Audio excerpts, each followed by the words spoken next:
Hari igihe umuntu ashobora kuvuga amagambo meza akubwira yuko agukunda akaguhamagara buri munsi, ariko nyuma y'ibyo ngibyo byose hari igihe ufite inyungu runaka agukurikiyeho. Abantu benshi bamara imyaka myinshi cyane mu rukundo bibwira yuko bakunzwe. Muri iki gihe biragoye cyane yuko uzabona umuntu ugukunda by'ukuri atafite ikintu agukurikiyeho. Nibyo bisa nkaho byeze.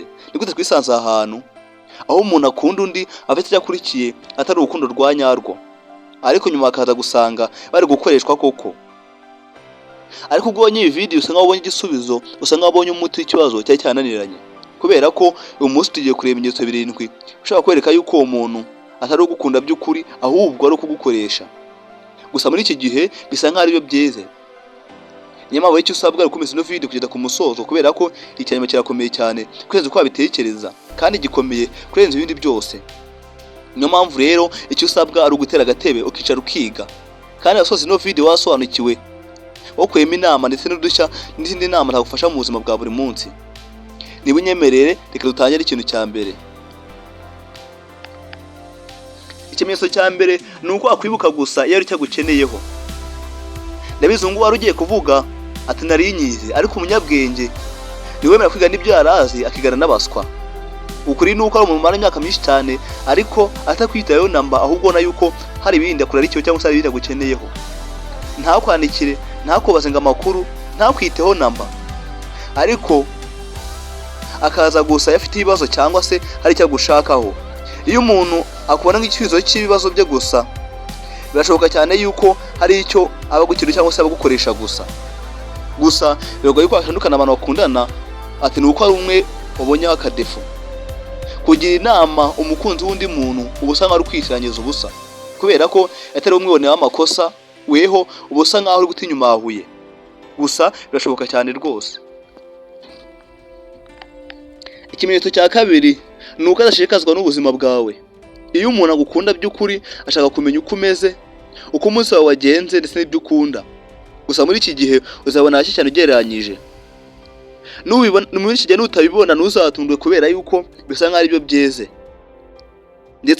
ndetse akamenya n'ibyo yifuza kugeraho. Gusa muri ino minsi biragoye cyane. Ariko iyo ahora akuganiza ku bye gusa, bigaragaza yuko atagukunda namba, ahubwo hari icyo agushakaho. Kubera ko icyo gihe twabyajyana n'umuntu w'umukire cyangwa se n'umukene ukundana n'umukire. Hari umuntu ugukunda ari umukire ariko wakena agahita yigendera. Bivuze yuko atagukunda, nyamara ukaba uzi ko agukunda.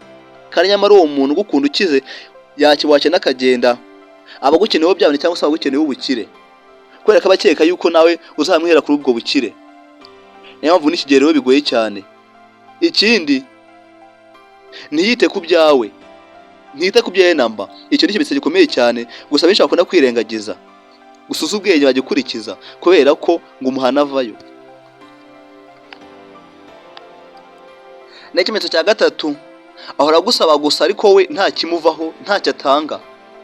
Muri iki gihe tumujyanya n'ingona cyangwa se tukamujyanya n'imbogo, kubera ko ingona cyangwa imbogo ngo ntakivaho, gusa ibishaka kwakira gusa, shaka n'ibyo abandi ariko yo ntakivaho. Urukundo rwiza ruganira ku gutanga ndetse no kukwakira. Gusa muri iki gihe bisa nkaho bigoye cyane, kubera ko azakira ariko ntazatanga. Benshi batekera amafaranga, gusa nk'uwo yuko ari amafaranga, ahubwo ushobora kuba ubufasha, ubwubahane ndetse no kwita ku wundi muntu. Ariko niba buri gihe ari wowe gusa utanga, si byiza cyane rwose, kuko uwo muntu niyo katagukunda habe namba. Undi akakira gusa nta kimuvaho, icyo gihe aba ari ingona kwenza uko wabitekereza. Cyangwa se icyo gihe hari igihe aba ari ikibazo gikomeye cyane, akaba aribwo agukenera. Ibyo nabyo si byiza habe namba. Naho ikimenyetso cya kane ni ukubura mu gihe cy'ibibazo. Mu gihe cy'ibibazo rwose niba umenyera umuntu nyamuntu, inshuti nyashuti. Iyo ibintu bigenze nabi cyane, aho niho umenyera abantu bagukunda by'ukuri, kubera ko aho niho umenyera abantu bakuri iruhande ndetse n'abagiye kure yawe. Rwose aho ngaho uhava ubimenye, kubera ko inshuti nyashuti igagarira mu byago. Niba ahora hafi yawe igihe ibintu byiza gusa cyangwa ibintu bigenda neza gusa, ariko igihe byagenze nabi akabura, rwose ugomba gutekereza neza, kubera ko wowe inshuti yawe ahubwo no kugutata gusa afite gukuraho. Ibyo ngibyo bizaba kenshi cyane, ariko uzabibona rwose. N'ikimenyetso cya gatanu ni ukudashaka kumenyekanisha. Hari abantu bamara imyaka myinshi cyane bakabana imyaka myinshi cyane, ariko n'igihe amumenyekanisha ku nshuti cyangwa se ku muryango, rwose birashoboka cyane, kubera ko iyo umuntu atakumenyekanisha ntago agukunda, ahubwo aba afite icyo agukuraho. Gusa wowe ntubimenye, kubera ko umuntu ugukunda kumenyekanisha, kubera ko aba ari nk'ishema kuri we. Gusa niba atabikora ntagukunda.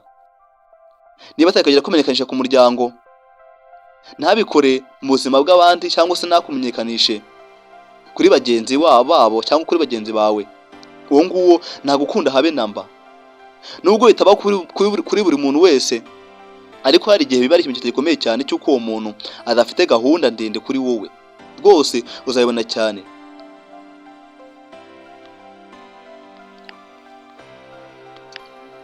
N'ikimenyetso cya gatandatu ni uko akunda kukubeshya, kandi kubeshya bishyira trust ku muvuduko hejuru cyane. Kandi usibye no kuba byakwica trust, nawe ukunda kubeshywa, kubera ko n'uwo ngo uri kukubeshya uramutse umubeshya ababara cyane kurenza uko wabitekereza. Kandi trust niyo yubaka relationship ku muvuduko hejuru cyane.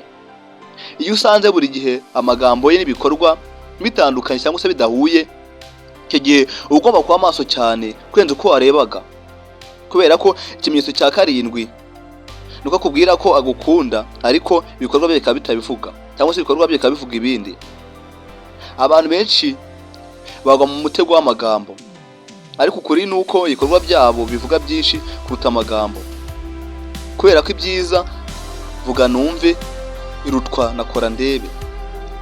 Niyo umuntu akubwira yuko agukunda, ariko ntakubahe, ntakwiteho, ndetse ntanakuvugishe, ndetse ntanakwitangire, ntanakumva, icyo gihe ugomba kureba ibikorwa aho kureba amagambo. Ntabwo buri muntu ugukunda ashaka kukugira nabi, ariko nanone ntabwo buri muntu wese uvuga ngo ndagukunda aba agukunda by'ukuri koko, kubera ko hari ubikubwira ari indyarya akarundura.